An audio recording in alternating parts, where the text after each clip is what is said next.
Bom, pessoal, a partir de agora a aula está sendo gravada. Bom dia para vocês. Quem chegou e não foi cumprimentado pessoalmente, sinta-se devidamente acolhido. Tá? Nós vamos falar hoje sobre direitos da vizinhança. Eu falei aulas atrás, quando a gente estava falando da divisão do direito civil, que existia uma parte geral que falava da pessoa, dos direitos da personalidade, da capacidade civil da pessoa, que falava dos bens, do domicílio civil da pessoa, e depois passava a falar dos fatos, atos e negócios jurídicos. Tá? Depois a gente tem o direito das obrigações, ainda no estudo dos negócios jurídicos.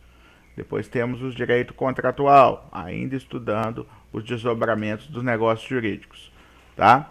Depois a gente começa a estudar direitos reais, que é o direito das coisas. Vocês já tiveram uma noção sobre direitos reais na aula passada, quando aprenderam a diferenciar direitos reais de direitos obrigacionais, qual é o objeto de estudo dos direitos reais, e depois aprenderam a diferenciar direitos reais sobre coisa própria, sobre coisa alheia, direitos reais de uso, de direitos reais de garantia, e ainda aprenderam a diferenciar posse e propriedade. Ok? Aprenderam noções sobre uso capião, quando a posse conduz a uso capião, quando a posse ela é violenta, clandestina, quando a posse é precária, certo? Aprenderam ainda alguns desdobramentos do direito de propriedade, como os direitos que o proprietário adquire, que é o direito de usar, gozar, dispor e reivindicar a coisa. E por fim, agora vamos evoluir no ramo dos direitos reais, vamos estudar direito de vizinhança. Vocês vão construir, a carreira inteira de vocês vão participar de construções, vocês vão ter que lidar com limites de propriedades, com propriedades contíguas, né? Até onde vai o seu direito de construir, até onde vai o direito do vizinho, essa árvore é de quem, essa cerca tem que ser paga por quem, esse muro tem que ser pago por quem. Então hoje nós vamos ensinar sobre isso, começar o ensinamento sobre isso, ok?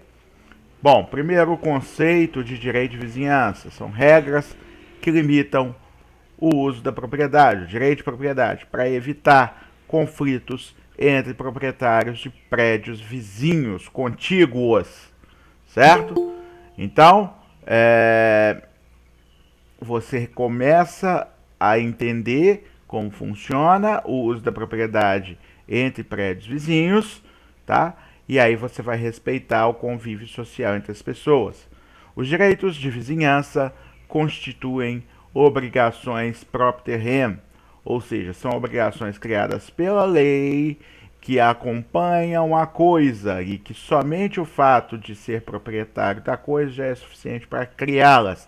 Concorde você com elas ou não, tá? Ah, mas eu não quero, não importa, o direito funciona para você mesmo que você não queira, né? Então, são obrigações próprias da coisa, que vão acompanhar a coisa, quem quer que seja o seu dono. O artigo 1277 do Código Civil prevê que o proprietário ou possuidor de um prédio tem o direito de fazer cessar as interferências prejudiciais à segurança, sossego e saúde dos que o habitam, provocadas pela utilização da propriedade vizinha. Vocês percebem que o uso da propriedade ele não é absoluto, e quando este uso da propriedade se mostra abusivo, se mostra extrapolando limites do uso normal, a ponto de prejudicar sossego, saúde e segurança dos vizinhos, ele pode ser limitado. Pode haver interferência externa para fazer cessar as formas de usar a propriedade que prejudicam aos outros. Até aqui tudo bem? Podemos continuar, né? Esses atos prejudiciais, eles podem ser de três ordens. Primeiro, podem ser ilegais, quando ofenderem o que está na lei, tá? quando um ato ofende dispositivo legal por si só,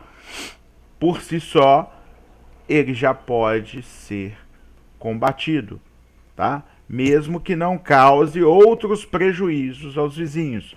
Só pelo fato de ofender lei, ele já pode sofrer interferência do Poder Judiciário para fazer cessar essa ilegalidade, certo?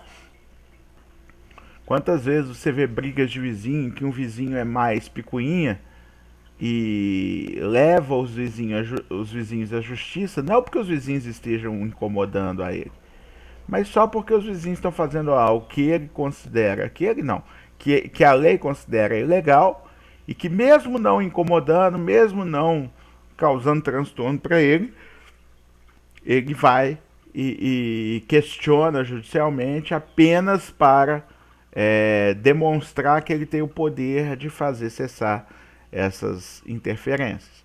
A gente faz parecer errado quem questiona, quando não está sofrendo nenhum incômodo, mas no fim das contas está dentro do que a lei protege, dentro do direito dele. O ato também pode ser abusivo.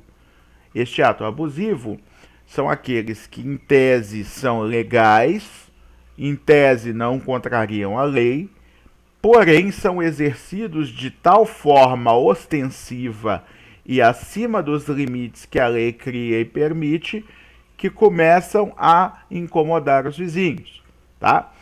Eles estão dentro do limite da propriedade, porém exercidos de forma excessiva, extrapolando limites, causam prejuízo e incômodo aos vizinhos. Por exemplo, barulho, tá? Você pode ouvir música está dentro da lei. Porém, se você fizer isso acima de determinado volume e em determinadas horas do dia que as pessoas querem descansar, isso vai causar um maior nível de incômodo e vai gerar um maior nível de intolerância dos vizinhos, tá? Aí você vira para mim e fala assim: ah, mas tem horário definido? Na lei, não. Na lei, fala sobre o sossego, o incômodo ao sossego alheio.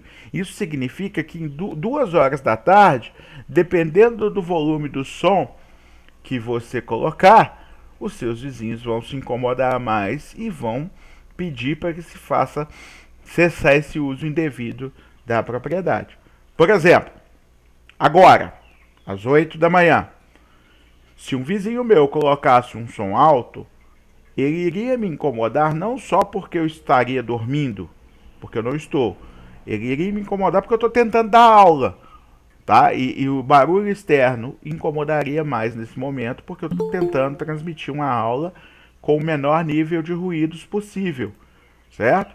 Então eu teria que reclamar, teria que pedir para que fizesse cessar, e se esse vizinho fosse incompreensivo a ponto de não resolver na conversa, eu teria que eventualmente acionar a polícia, acionar o judiciário para fazer cessar essas interferências prejudiciais. Lógico que eu não conseguiria resolver a tempo de dar essa aula com qualidade. Eu teria que resolver para o futuro. Mas mesmo assim eu teria mecanismos legais que me fariam conseguir esse tipo de tutela inibitória. Uma tutela em que eu pediria cominação de multa, seria uma ação cominatória, que eu ia pedir a cominação de multa, ou seja, arbitramento de multa para cada ato que me prejudicasse, né? Que ele abusasse do uso da propriedade dele e me prejudicasse. Por fim, o uso da propriedade ele pode ser lesivo, que é o tipo mais grave, que é aquele que causa efetivamente prejuízo ao vizinho, tá? Então, por exemplo, uma indústria que emita vapores tóxicos, fuligem e poluição ambiental, por exemplo. Você ainda tem aquela hipótese da ruína do seu prédio causar prejuízo ao prédio vizinho. Vocês viram lá aquele prédio que desabou em Mauá? Acho que é Mauá, não é? Confirma aí pra mim, quem tá aí no chat. Confirma aí se foi Mauá. que o prédio simplesmente começou a dar umas trincas lá e desabou, levando consigo, acho que uma casa dos vizinhos. Foi em Mauá mesmo esse desabamento, gente? Vocês viram esse vídeo?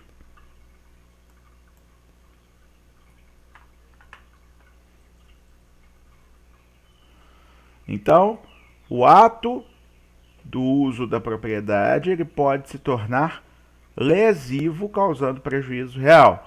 Nesse caso, existem algumas ações, como a ação de dano infecto, que você pede para fazer cessar as interferências que podem vir a causar prejuízo no futuro para você. Tem a sessão que você pede a anunciação da obra nova, ou seja, pede o embargo da obra do vizinho, que você percebe que aquilo vai te causar prejuízo. Você pode pedir direto a ação indenizatória se o prejuízo já tiver se consumado. Vocês estão assistindo a aula, meu povo? Tudo que eu estou notando que vocês estão caladinhos aí.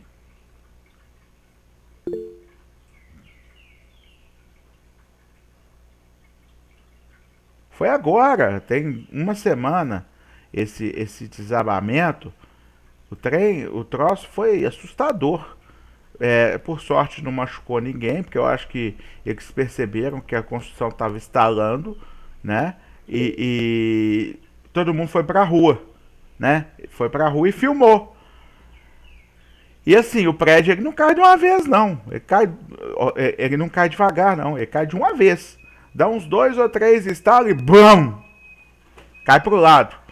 Depois eu vou tentar localizar esse vídeo. Eu vi na... Mandou, né? É um troço muito assustador. O direito de vizinhança regula esse tipo de situação, tá? Regula, inclusive, os prejuízos causados por por esse desabamento. Bom, soluções possíveis quando houver esse uso, né, ilegal ou ilícito, abusivo ou lesivo da propriedade. Serão atendidas as reclamações de vizinhos apenas se houver realmente danos intoleráveis, tá? Incômodos normais que o homem médio pode suportar são para ser considerados toleráveis. E quando eu digo homem médio, eu estou usando um conceito que se usa muito no curso de direito, na profissão jurídica, que significa o homem médio, significa aquele cidadão que está num nível médio de tolerância. Ele não é nem o mais enjoado de todos, que reclama de qualquer barulho.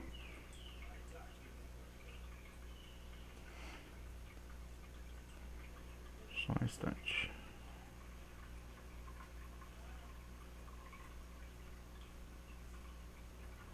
Pessoal, não sei se vocês estão me ouvindo aqui.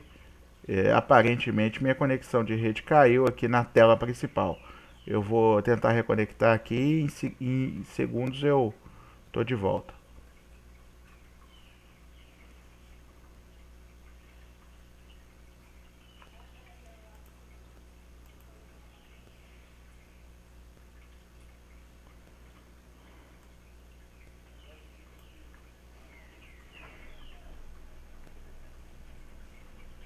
O que está acontecendo? Por que está caindo tanto essa conexão agora?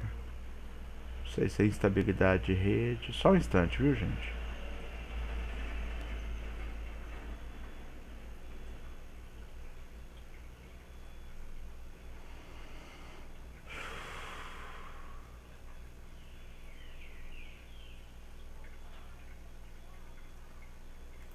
Até eu resolver meus problemas aqui, mas estamos de volta.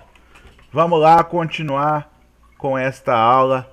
Tá? A gente estava falando das soluções quando um vizinho incomoda o outro, praticando um ato abusivo, lesivo ou ilícito. Quais são as soluções? O juiz ele entende que deva se considerar um nível de tolerância. Exatamente, estava falando de homem médio. Um nível de tolerância comum ao homem médio. Esse nível de tolerância significa que O cara mais enjoado do mundo, qualquer coisinha incomoda ele. Sabe que esse cara cri-cri? Falar cri-cri é foda por causa da minha língua presa. Mas assim, um cara nojento, que reclama de tudo. Meu cunhado teve um vizinho assim até pouco tempo. Criança chora, ele vai reclamar. Ah, o menino do meu vizinho chorou, me incomodou. Falei, ah, vai. Criança chora, tá? É diferente um cachorro que late o tempo todo de um cachorro que dá um latido.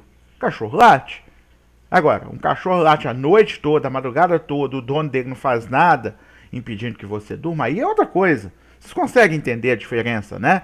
Existe um nível de tolerância normal a todas as pessoas. Ah, o cachorro deu um latido.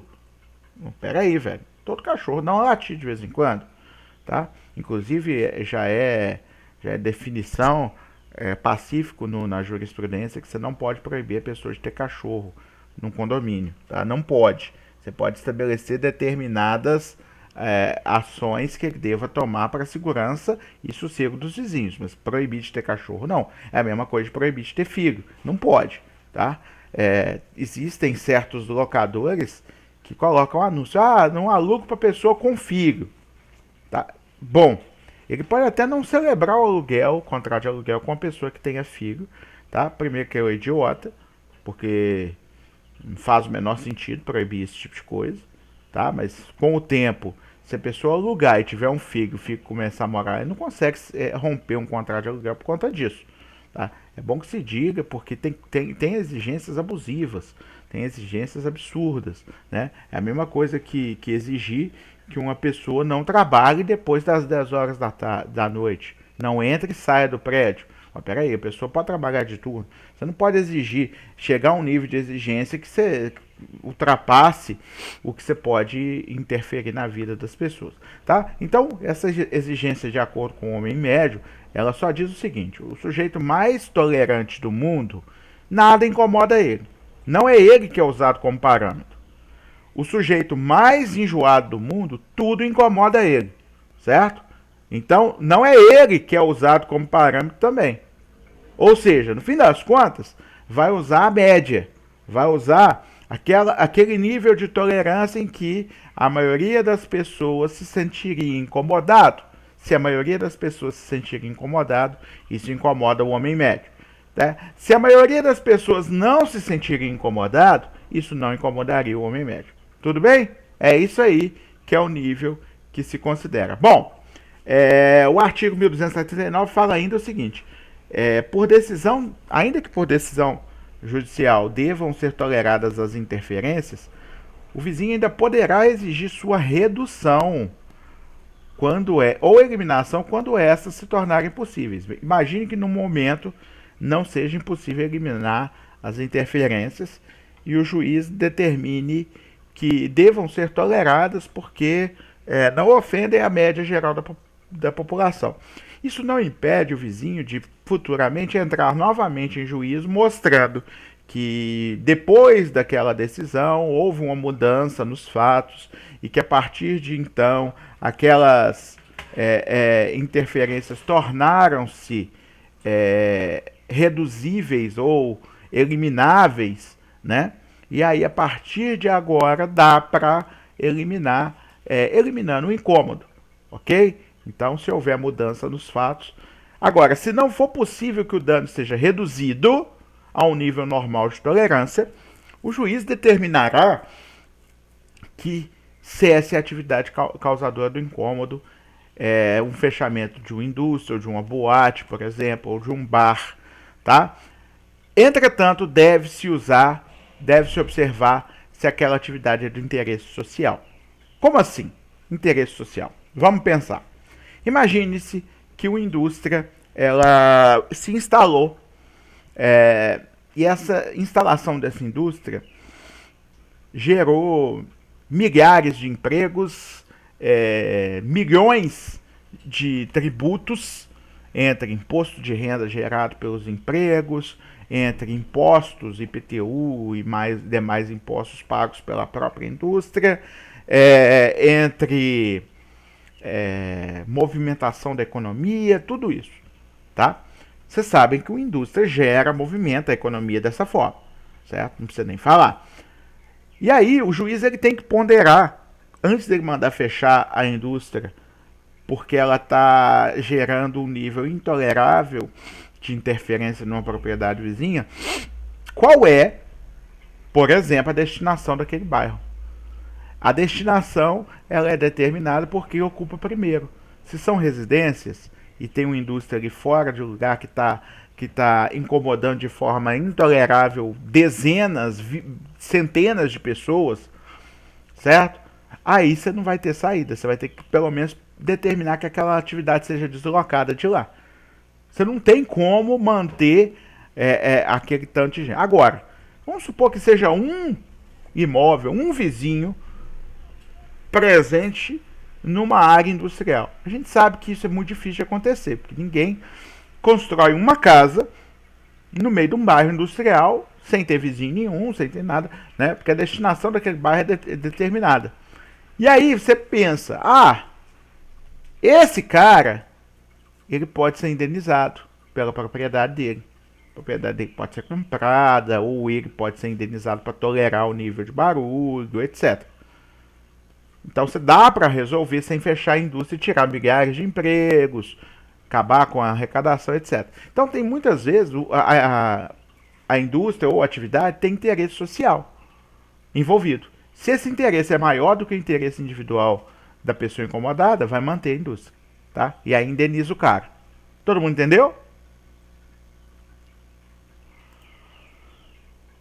Bom, a ação que você tem que entrar, como eu já tinha dito, para pedir que cesse uma atividade incômoda através da imposição de multa, caso não cesse, é a ação combinatória, tá? Ela pode ser ajuizada pelo proprietário, pelo possuidor, pelo locatário, qualquer pessoa que faça uso do imóvel pode entrar com esse tipo de ação, tá? Porém, se for consumado dano moral ou material, aí você vai ter que entrar com ação indenizatória para pedir indenização pelo dano. A combinatória é para impor uma multa caso não cesse as atividades, ou seja, cada vez que ele praticar de novo, ele vai ser condenado a pagar uma multa, desde que você possa provar. Então, assim, a combinatória ela avisa que não aconteça mais. Ou seja, você pede ao juiz para determinar uma multa, depois que a multa foi imposta, a finalidade principal é que o barulho acabe. Agora, se acontecer o barulho, você tem que ter como provar, aí você vai pedir a execução da multa, certo? O artigo 1280 fala que o proprietário ou possuidor tem direito de exigir do dono do prédio vizinho a demolição ou a reparação desse, quando ameaça e ruína, bem como que ele preste caução pelo dano iminente. Esse tipo de ação é o exemplo que eu dei de Mauá. Se você percebe, lógico que lá aconteceu tudo muito rápido, não deu tempo de fazer nada. Mas quando você percebe que um determinado prédio está ameaçando ruir, e com essa ruína, esse prédio ameaça causar prejuízos ou danos ao prédio vizinho, você pode pedir judicialmente, exigir judicialmente a reparação do prédio, tá? Ou ainda uma caução pelo dano iminente. Essa caução pelo dano iminente significa que você recebe em dinheiro uma garantia prévia para, se aquele prédio cair e causar dano ao seu, você já esteja indenizado previamente, tá? Normalmente há resistência a esse tipo de pedido. Normalmente há resistência, tá?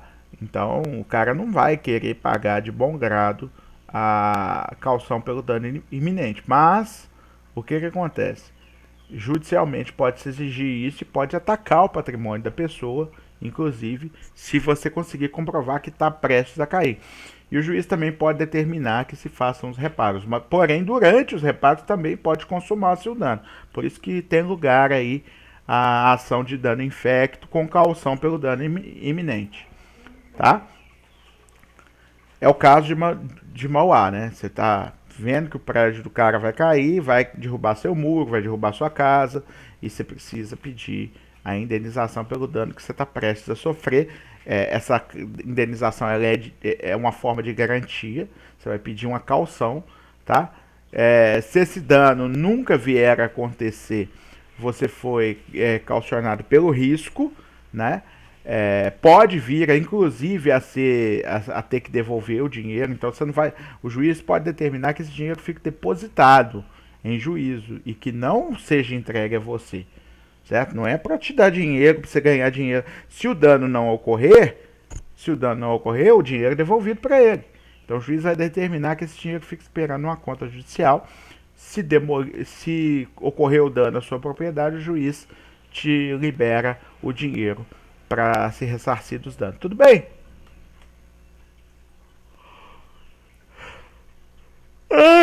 Deu um bocejo aqui agora, desculpa.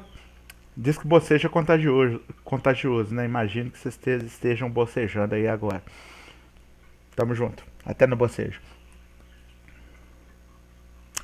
Bom, pessoal, árvores limítrofes. O 1282 fala que a árvore cujo tronco estiver na linha divisória.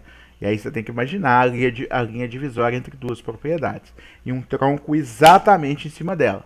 Tá certo? Essa árvore pertence aos dois prédios. Pertencendo aos dois prédios, qualquer coisa que se pretenda fazer com ela precisa da anuência dos dois proprietários. Se um proprietário matar a árvore, o outro tem direito à indenização. Ok? No 1283, a hipótese é o seguinte: a árvore está no prédio de um dos vizinhos. Não está nos dois, está no prédio de um. Só que os seus ramos ou raízes começam a invadir o prédio vizinho. O 1283 fala que o vizinho pode cortar os ramos e raízes até a linha divisória, inclusive aérea, tá? Que divide o prédio, ok? Então pode-se cortar a árvore do vizinho até o plano divisório de forma que pare de invadir o seu terreno. Entendido? Bom, se esses ramos da árvore frutífera do vizinho estão invadindo o seu terreno e os frutos caem em terreno particular, esses frutos que caíram em terreno particular vão pertencer ao dono do terreno onde caíram. Se esses frutos caírem em terreno público, por exemplo, na rua, eles continuam a pertencer ao dono da árvore. Tá? Então, olha, tem diferença, tá? Os frutos do vizinho caíram no terreno particular, na casa do vizinho, pertencem ao dono do terreno onde caíram. Se caírem em terreno público, tá? Continuam a pertencer ao dono da árvore, ao dono do pé lá de laranja ou de manga de onde caíram, tá certo?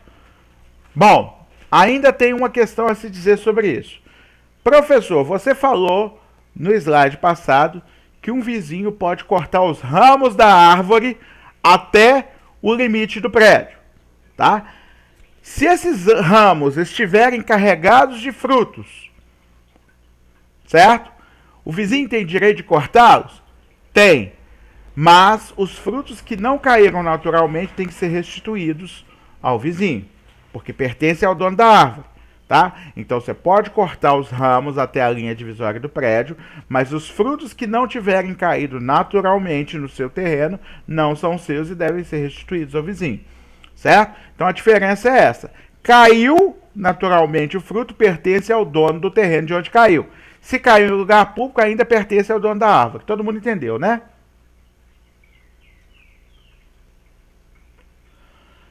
Sendo a árvore comum, ou seja, estando na linha divisória, tanto frutos quanto tronco pertencem a ambos e não pode um deles arrancar sem consentimento do outro. Todo mundo entendeu aqui? O que é passagem forçada? Passagem forçada é um direito que está estabelecido no artigo 1285 do Código Civil, tá?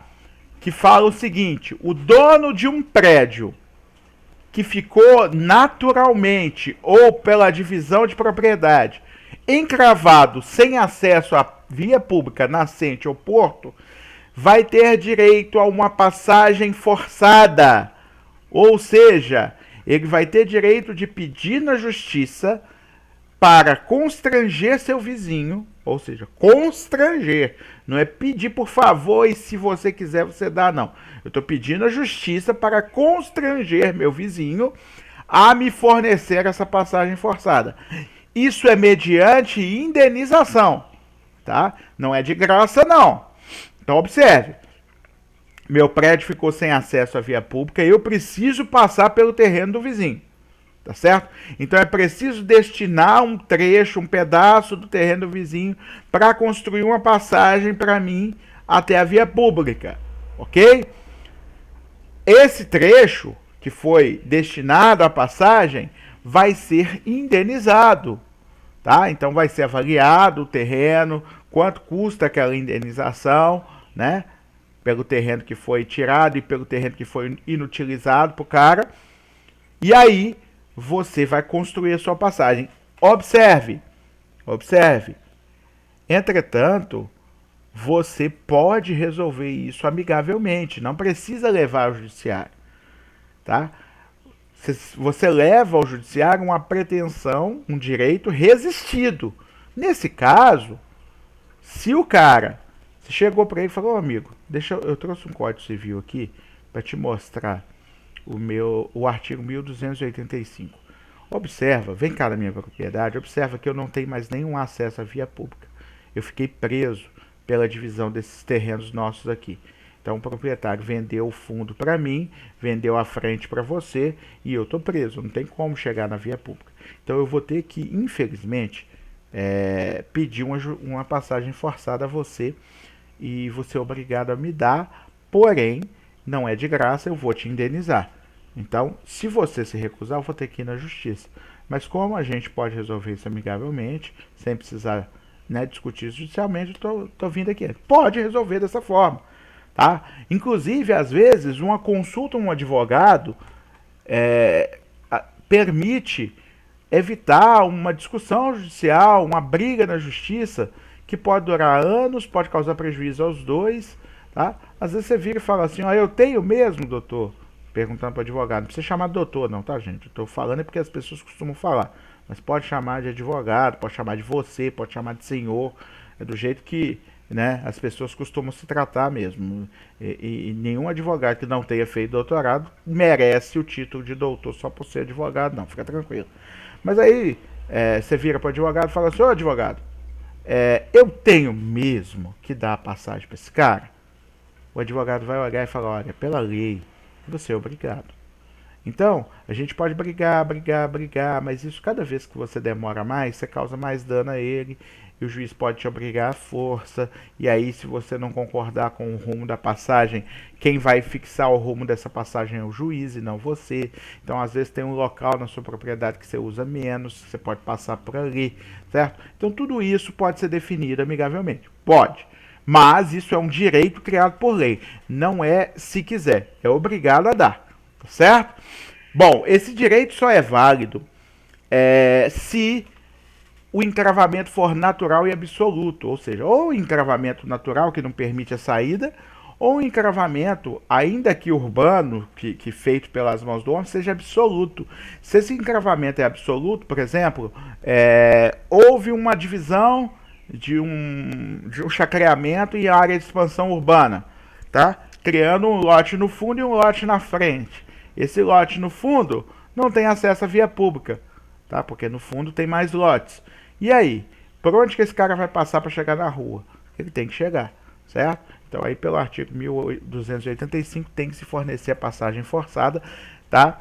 A passagem forçada ela pode ser fornecida através de constrangimento judicial, ou seja, o juiz vai obrigar o confinante que mais facilmente puder dar a passagem a dá-la, tá? E vai fixar o rumo dessa passagem, se necessário, e vai determinar o valor da indenização. Ou seja, na justiça você não vai discutir se vai ou não dar a passagem, você vai dar, tá? Na justiça você vai definir aonde ela vai passar e qual o valor da indenização que você vai receber por ela. Tá certo? Aqui no 1285, parágrafo 2º, está falando que da alienação parcial de um prédio, né? Se você dividir um lote em dois, tá? E o lote da frente encravou o de trás, o da frente vai ter que tolerar a passagem do mesmo jeito. Tá certo? Se não houver acordo, como eu disse, o juiz determinará a passagem pelo imóvel que mais facilmente puder prestá-la, ou seja, que determinar menos destruição do imóvel, que determinar menos distância da passagem, tudo isso vai ser considerado como critério. Vamos supor que um dos imóveis tenha muro e esse muro vai ter que ser demolido. No outro imóvel a passagem é livre, tá? E já dá para ser construída sem destruir nada. O juiz pode determinar que por causa da existência desse muro pré-construído deva ser passado por outro imóvel que mais fácil pode conceder a passagem, tá bom? A passagem forçada não se confunde com servidão de passagem. Nós vamos estudar servidões no próximo capítulo, tá? Mas eu vou dar um spoiler aqui de servidão para contar para vocês que a servidão ela advém de um contrato e ela não é adequada para imóveis encravados. Ela é para imóvel que já tem saída para via pública, mas queria uma saída mais cômoda para aumentar a sua utilidade. Certo? Aí você tem, por exemplo, uma saída que é muito sinuosa, que é muito esburacada, que é muito enlameada, que é estrada de chão. Aí o dono quer uma saída melhor, uma avenida maior, etc. Pode, pode. Como que vai conseguir isso? Constrangendo? Não, aí não pode constranger. Aí o direito não é garantido por lei, tá certo? A passagem forçada vem da lei, do artigo 1285 do Código Civil. A servidão de passagem ela vem de um contrato, ok? Você quer uma passagem mais cômoda, você não precisa dela porque você já tem outra saída, mas você quer uma passagem mais cômoda para melhorar a saída do seu imóvel.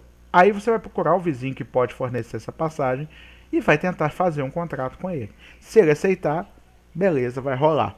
Aí você vai indenizá-lo, lógico, tudo é mediante indenização, nada é de graça, viu gente? Você vai indenizar também, porém, ele não é obrigado a conceder, já que você tem outra saída. Tudo bem? Essa é a diferença básica entre servidão de passagem e passagem forçada. Vou deixar para ensinar servidão no próximo capítulo. Antes da prova mesmo, vocês vão aprender servidão, só que a matéria específica, servidão, cai na segunda prova e não na primeira. Tá certo? Então a gente continua logo com esse assunto, diferença entre servidão e passagem forçada, mas é só para vocês entenderem que a passagem forçada é um direito da vizinhança, é constrangido o vizinho a fornecê-la mesmo se ele não quiser. Já na servidão de passagem não, é só se ele quiser, vem de um contrato, então não é a coisa tão radical.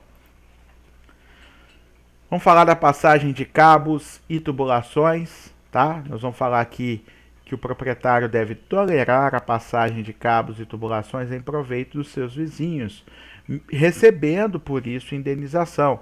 Óbvio, tá, gente? Óbvio. Tá? Você vai passar cabos e tubulações subterrâneos pelo seu terreno, ou mesmo aéreos, você vai ter direito à indenização do vizinho que precisou desses cabos e tubulações. Esses cabos podem ser de escoamento de esgoto, podem ser de fornecimento de água, essas tubulações, perdão. Esses cabos podem ser de energia, de telefone, etc., de internet. Então, não importa qual seja a necessidade, pode vir a ter que ser tolerado. Mas se tiver que ser tolerado, vai ser mediante a indenização correspondente. Tá? Essa indenização ela também levará em conta a desvalorização da área remanescente.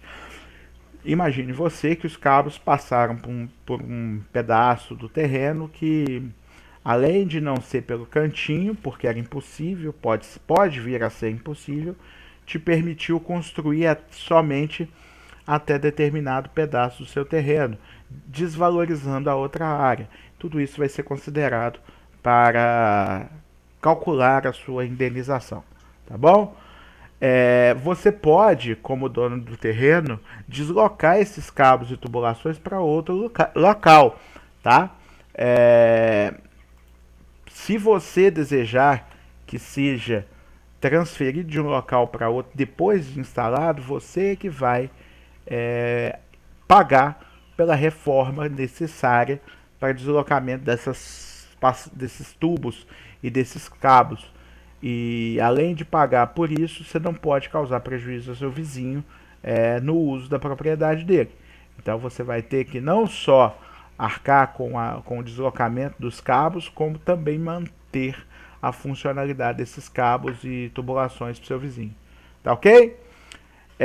Também pode ser exigido por você, que é dono do terreno, que passa o cabo e a tubulação do vizinho, que ele seja obrigado a fazer a manutenção para garantir a segurança quanto as instalações estiverem oferecendo algum risco. Tá? Então, você vai pedir para que seja realizadas as obras, né, pelo vizinho. Tá? O vizinho que vai arcar com os custos dessas obras. Tá ok? Exceto se você simplesmente quiser trocá-las de lugar. Aí você paga para trocar de lugar. Tá? Então, o momento de definir o local é na instalação. Se depois você quiser mudar de lugar, você vai ter que pagar por isso. Ah, professor, mas me explica então, por que eu tenho que tolerar e por que eu gostaria de mudar de lugar? Às vezes as coisas mudam. Você construiu uma casa de um lado, ou então planejou construir de um lado, mas depois percebeu que o sol vai bater à tarde ali, resolveu trocar de lado. Então, as coisas mudam. Você pode vir a querer mudar esse negócio de lugar. Tá bom? Das águas. O 1288 do Código Civil fala que o dono ou possuidor do prédio inferior é obrigado a tolerar e receber as águas que correm naturalmente do prédio superior. Observe, as águas que correm naturalmente, não são as águas bombeadas, nem direcionadas, tá? Então, essas águas que correrem naturalmente do prédio superior, o dono do prédio inferior é obrigado a tolerar que passem pelo seu prédio, receber essas águas, tá? Aconteceu isso quando eu morava lá no bairro Bela Vista. Lá o terreno é morro, né? Então o lote da minha casa era um pouco mais alto que o lote da casa do vizinho. É como se tivesse uma pequena inclinação. Isso fazia com que as águas pluviais, águas da chuva que caíam no quintal, elas não corriam para frente do imóvel. Nem se eu quisesse. A rua era mais alta do que o terreno do vizinho. Então o que eu ia fazer? As águas empoçavam num canto. Na época da construção das casas, meu pai se uniu a esse vizinho, construíram uma canaleta pelo canto da obra do vizinho, pelo canto do lote do vizinho, e esta canaleta, ela foi aberta um buraco e essa água escoava pelo prédio do vizinho, para não se acumular no nosso prédio. Interessante notar que teve uma época que meu pai se descuidou e estava indo barro junto com a água. O vizinho reclamou e tinha razão de reclamar, e nós tivemos que cimentar em volta desse local de escoamento para que essa água fosse limpinha lá, para ele não tinha que ficar limpando canaleta de barro. Então você percebe que você pode jogar água no terreno do vizinho de forma natural. A água vai escorrer para lá. Agora, você também não pode prejudicar o vizinho com isso, ok? Então, não pode ser agravada por obras feitas pelo dono ou possuidor do prédio superior. No caso aí, estava sendo agravada por terra que estava escorrendo para lá, tá ok? O artigo 1290 ainda fala que aquele que está no prédio inferior tem direito ao uso das sobras das águas das nascentes dos prédios.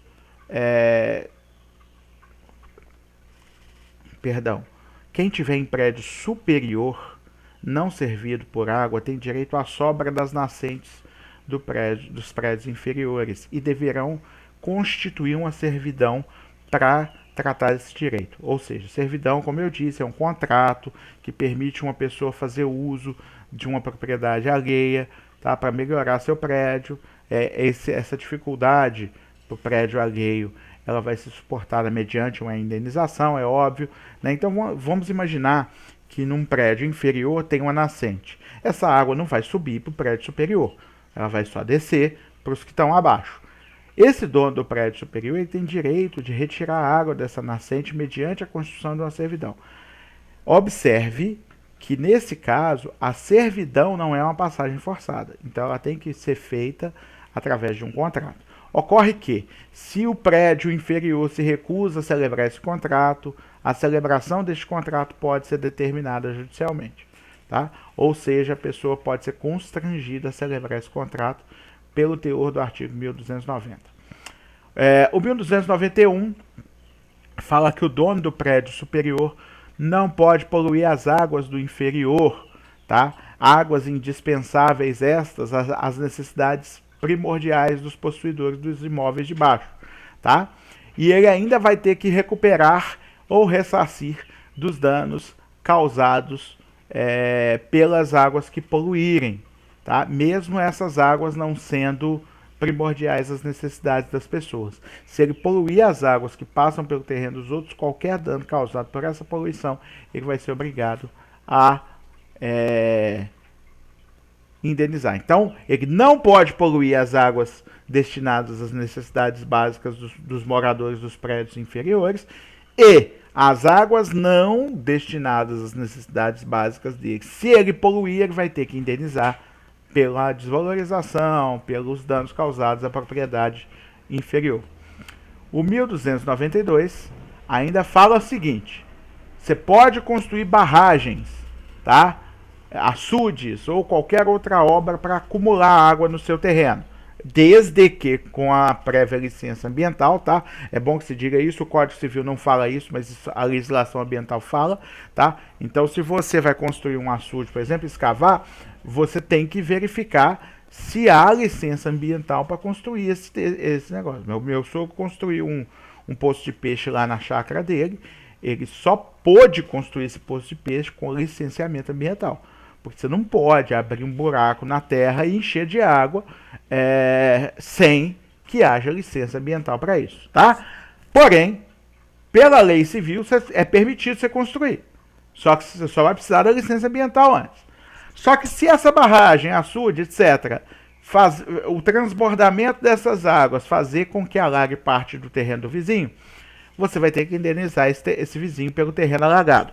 Ocorre que, tá? Se esse vizinho, anteriormente, ele tinha algum prejuízo pela falta de água que foi suprido por esse alagamento, ou seja, se isso causou algum bônus para ele também, esse bônus vai ser descontado da sua indenização. Então, você vai ter que indenizá-lo, sim, pelo prejuízo que você causou para ele.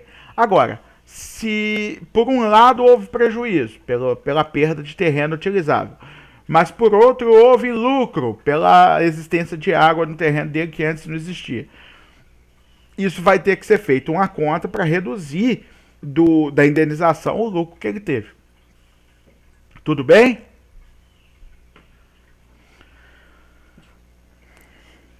Limites entre prédios e direito de tapagem.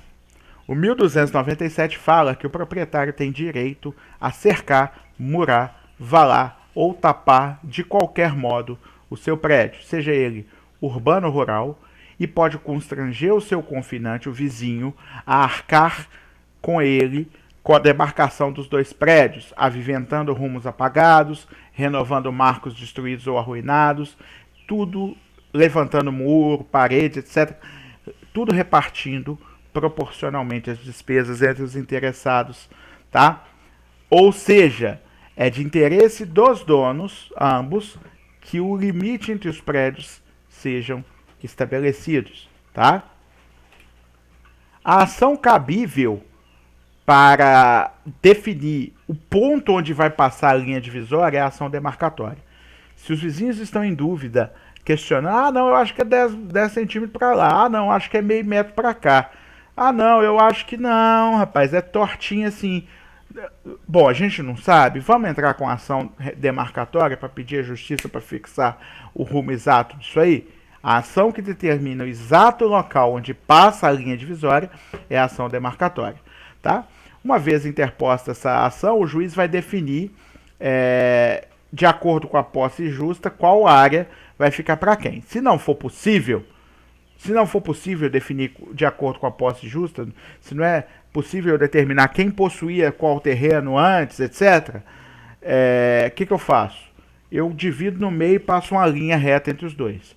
Se ainda não for possível uma divisão cômoda, ou porque tem um terreno acidentado e ali naquele meio certinho não dá para construir uma divisa cômoda, aí o juiz vai determinar que o terreno que ficar maior, adjudicando um pedaço do outro, pegando para si um pedaço do outro, indenize o terreno que ficou menor. Ok?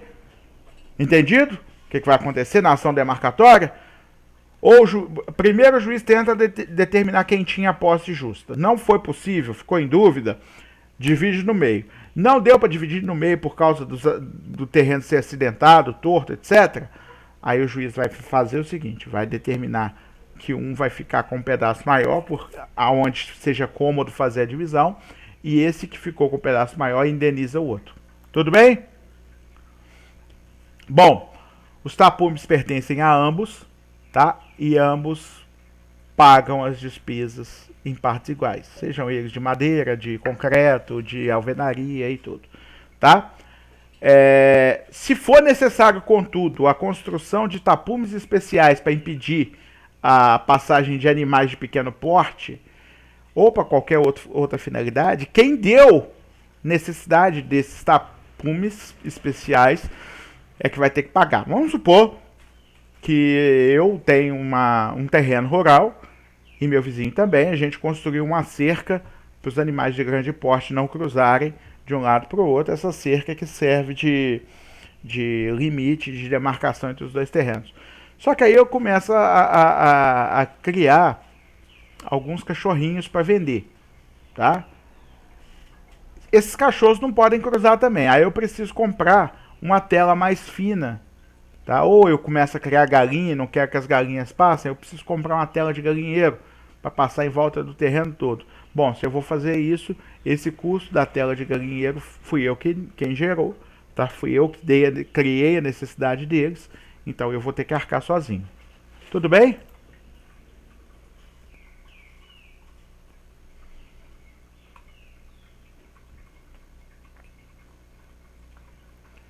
Deixa eu só ver aqui como é que tá de slide e quanto tempo nós temos de aula para eu planejar até onde eu vou, tá? Só um instante.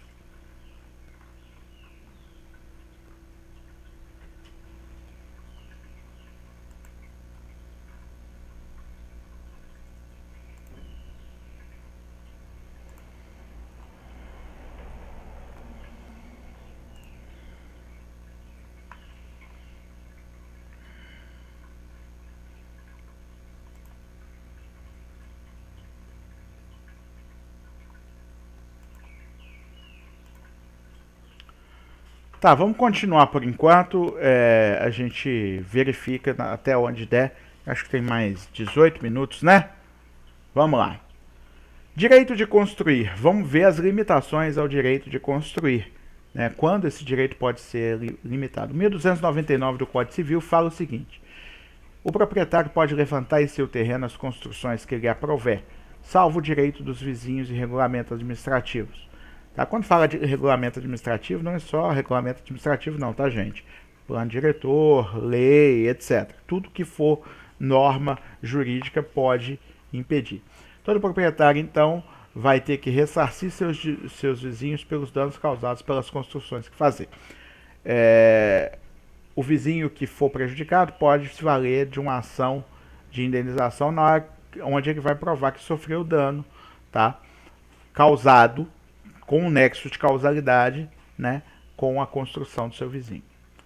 Bom, eu pus vermelho aí bonito para vocês lerem à vontade, que cabe lembrar a vocês, arquitetos, engenheiros, empresas de construção, etc., que vocês podem ser condenados a indenizar por responsabilidade civil as pessoas pelos danos que causarem através da sua atuação. Isso quer dizer o quê? O engenheiro construiu um imóvel, este imóvel veio a ruir, esse engenheiro pode vir a ser condenado, Um colega da turma da noite até falou, é por 5 anos, né? Eu posso ser obrigado a indenizar. Sim, há prescrição do direito de indenização por atuação do engenheiro? Sim, pode haver. Mas a responsabilidade criminal demora mais, tá? Então, por exemplo, se você causar um homicídio culposo, se você causar a morte de alguém, dependendo do número de anos que você puder ser condenado, você pode, inclusive, ter uma prescrição aí que vai demorar 20 anos para acontecer, tá? Só para vocês saberem que essa possibilidade existe, tá?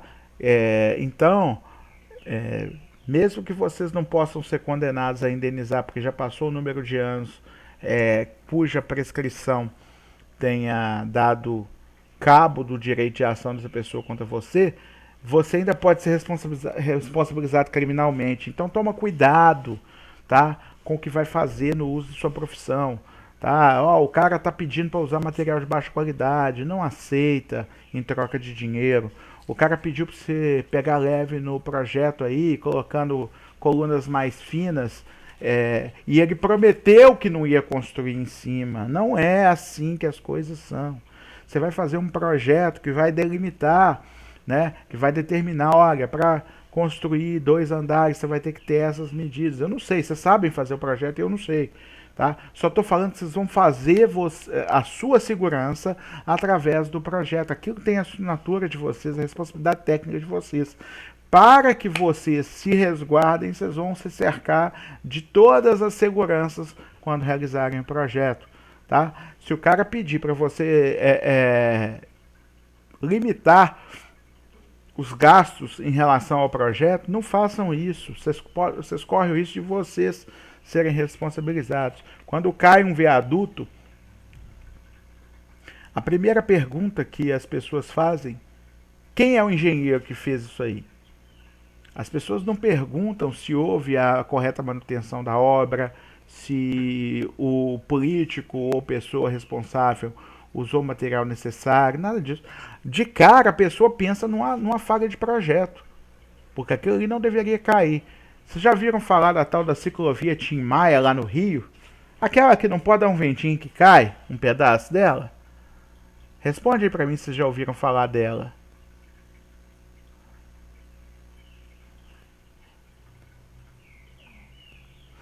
Pois é, pois é. Quando vocês veem aqueles pedaços daquela ciclovia caindo toda hora, é um troço construído na pedra, encravado numa pedra lá numa montanha lá e sobre o mar. Era para ser lindo.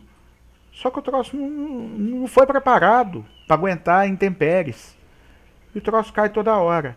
Aí eu te pergunto, toda vez que o mar tem ressaca, derruba um pedaço daquilo ali. Aí eu te pergunto, as pessoas confiam no engenheiro que fez aquilo lá? Provavelmente no projeto houve uma economia indevida, certo? Então essa questão é muito importante. Às vezes o cara até fez um projeto bacana, só que aí o poder público questionou porque vai ficar muito caro e que não sei o que. Eu não sei quem é o culpado daquilo ali ter sido construído daquela forma, mas infelizmente aconteceu. Devassamento da propriedade vizinha. O 1301 fala que é proibido abrir janelas ou fazer eirado, terraço ou varanda a menos de 1,5 m do terreno vizinho, certo? Com finalidade de resguardar a intimidade das famílias. No entanto, não são proibidas apenas pequenas aberturas de luz, tá? Ou ventilação. O proprietário pode, no lapso de 1 ano e 1 dia, ano e dia, tá, gente? Após a conclusão da obra, exigir que se desfaça a janela, a sacada, terraço ou goteira sobre seu prédio. Escoado esse prazo, não vai poder pedir mais o desfazimento, ok? Então, todas as vezes que a pessoa construir, você tem 1 ano e 1 dia para pedir que se desfaça essa construção em virtude do descumprimento de normas de direito de vizinhança. Depois desse 1 ano e 1 dia, você não poderá edificar sem atender esse disposto no artigo antecedente, ou seja, tem uma janela dele a menos de 1,5 m do seu terreno. Você tem que pedir para desfazer essa janela 1 ano e 1 dia, até 1 ano e 1 dia depois da conclusão da obra. Se não pediu, perdeu, caducou seu direito. E aí você não vai poder fazer outra janela de frente para dele, não. Tá? Não é direitos iguais, não.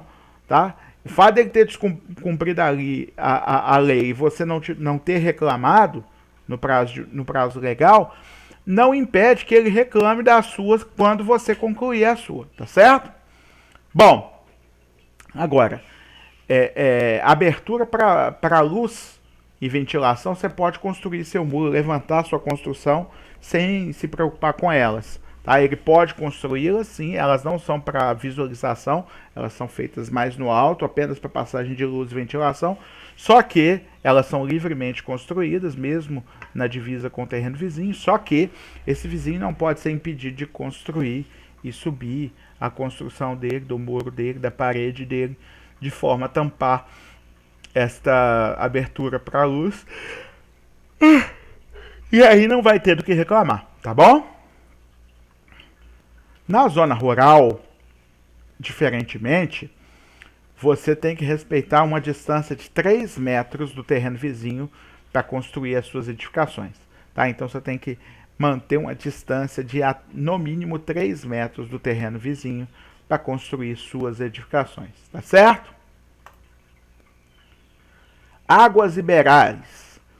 1300 fala o seguinte: o proprietário não pode construir de maneira que as águas ibeirais do terreno dele joguem água no terreno vizinho. Observem, lembrem-se que a gente falou lá atrás que o vizinho é obrigado a receber as águas que correrem naturalmente do terreno superior. Isso aí, as águas que escorrem no terreno superior naturalmente. Aquelas águas que são mecanicamente ou bombeadas ou que são mecanicamente lançadas no prédio vizinho não são toleráveis, tá? Então ele vai poder pedir para que se desfaça essa água ou beiral ou canaleta ou calha que jogue água no terreno dele, tá certo? As águas pluviais, então, têm que ser despejadas no solo do proprietário do terreno e se naturalmente elas escorrerem para o terreno vizinho, elas vão ter que ser recebidas por esse vizinho. Agora, naturalmente, se você, por exemplo, construiu com um declive para o terreno vizinho, essa água está indo para o terreno vizinho porque você construiu um declive que não era natural, você pode ser obrigado a desfazer ou construir uma vala ou canaleta para que essa água não vá para o terreno vizinho. Tá bom? Paredes divisórias não se confundem com muro divisório. O muro ele é construído única e exclusivamente para dividir as propriedades. Tá? Esse muro, inclusive, ele pode ser cobrado metade dele do vizinho. Agora, construído o muro, não é proibido que se construa uma parede em cima desse muro. Tá? Inclusive, a parede, está lá no artigo 1305, você pode assentar a parede divisória até a meia espessura no terreno contíguo. Então, por exemplo, você construiu um muro de 10. Normalmente o muro é de 10 ou 15, né? Acho que é 15. Você construir um muro de 15, tem 7,5 para cada lado. Você não tem que fazer uma paredinha fina de 7,5 só do seu lado. Você pode construir, subindo esse muro, uma parede de 15, tá? Ou seja, você pode entrar no terreno contíguo até a espessura da parede. Entretanto, o seu vizinho não é obrigado a indenizar, não. Porque quem precisou dessa parede foi você, não ele. Tá? O muro era diferente, todos os dois precisavam do muro. Agora, a parede é só sua, só você que precisa. Agora, se o vizinho precisar travejar essa parede para construir do lado dele, ele não é obrigado a construir outro muro e outra parede para fazer a sustentação da construção dele. Ele pode travejar a sua parede. Se ele precisar travejar a sua parede, aí sim ele vai ter que te pagar metade do valor da construção dela e ainda você vai poder fixar o limite da profundidade dos alicerces que ele vai fixar na sua parede. Tá ok? Esse é o conteúdo do artigo 1305. Vocês entenderam o que eu falei?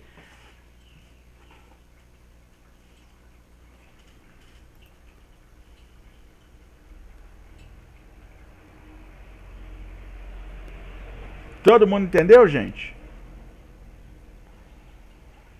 É porque eu estou conversando com praticamente engenheiros, né? Então, quando eu falo travejar, vocês entendem o que, que é na hora. Eu, da primeira vez que eu dei essa aula, não entendi nada do que eu estava falando. Eu tive que procurar saber o que, que era isso.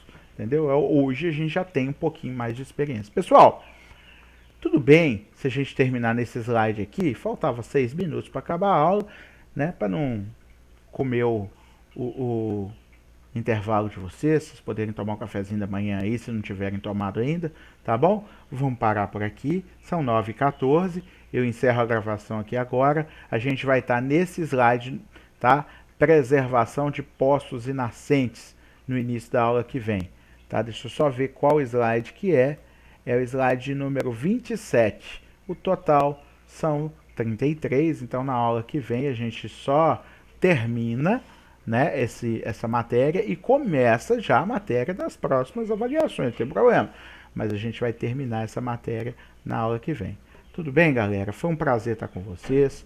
Comecei a semana felizão aqui, porque essa aula de manhã às vezes é difícil acordar para dar ela, mas depois que a gente acorda e dá essa aula, é bom que já começa a semana estimulado. Prazer estar com vocês. Até a próxima. Tchau. Essa aula vai lá para o portal, tá?